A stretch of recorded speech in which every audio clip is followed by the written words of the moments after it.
Demonstrations have been called across Iran after a second protester was executed by the regime.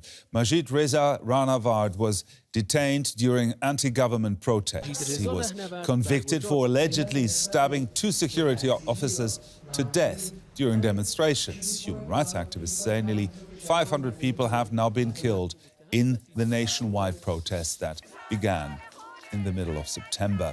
They estimate at least a dozen people are facing the death penalty for taking part in the protest movement.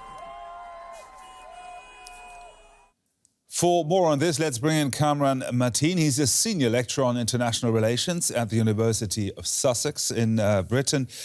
Kamran, this is the second execution in just 2 weeks after the alleged offence. Are you surprised by that quick and very brutal response? Good morning, Gerhard. No, I'm not. This was expected, and the regime has been laying ground for this these killings, which by all conventions actually are extrajudicial killings. The person who was executed this morning, Majidreza Rahnavard, was only arrested 23 days ago. So the whole process from arrest to execution took only a little more than 3 weeks.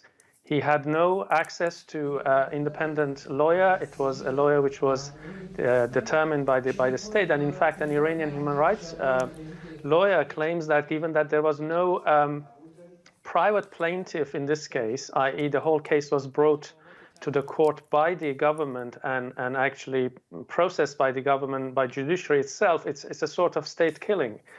And I should also add that there are other protesters who are actually being killed under torture in the prison, but the government then claims they have been either committing suicide or they had some other underlying conditions, including, for example, Mr. Shadman, who is a Kurdish protester who has been recently, the body has been returned to the families. So the killings are actually in prisons going in different ways. But as we see, and you mentioned, the protests are already being called against this, and I don't see how this unbridled violence could actually end the protest, because it makes people only more angry. Excuse me for interrupting you. Will it discourage protesters if you risk your life and risk the death penalty? Will it discourage protesters?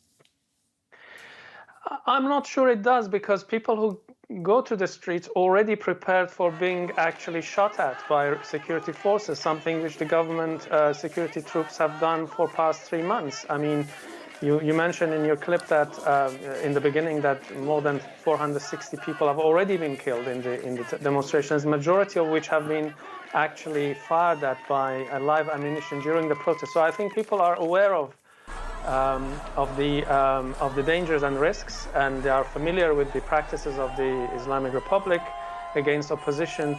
And I would also want to say that, in fact, the protest or opposition to these executions have reached the highest level within the religious authorities of Shia Islam itself in the city of Qom, which is the center of Shia kind of jurisprudence. So the government is quite desperate in a way. It's supposedly a show of force, but I think it shows more desperation and fear rather than actually authority and control.